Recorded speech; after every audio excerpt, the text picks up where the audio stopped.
बिस्मिल्लाहिर्रहमानिर्रहीम अन अनस रज़ी अल्लाह तआला अन्हु क़ाल क़ाल रसूलुल्लाह सल्लल्लाहु तआला अलैहि वसल्लम इज़ा तज़व्वजल अब्दु फ़क़द इस्तकमल निस्फ़द्दीन फ़लियत्तक़िल्लाह फ़िन्निस्फ़िल बाक़ी। रवाहुल बैहक़ी।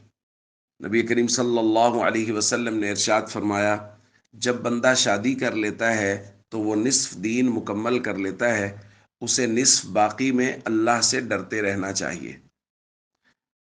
दोस्तों, हम ये बात कर रहे हैं कि निकाह का मकसद वो पाक दामनी है और अपने दीन की हिफाजत है।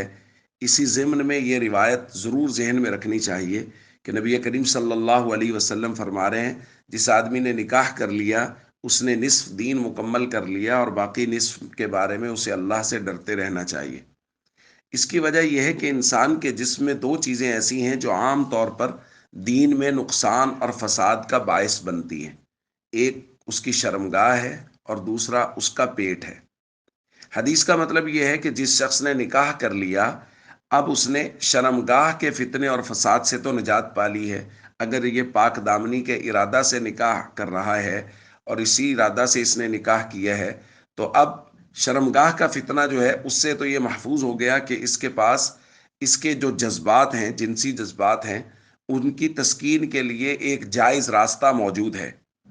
अब इसको चाहिए कि जो पेट का फितना है उसके हवाले से ये जायज़ रास्ते का इंतखाब करे और इसके हलाल कमाने की कोशिश करे।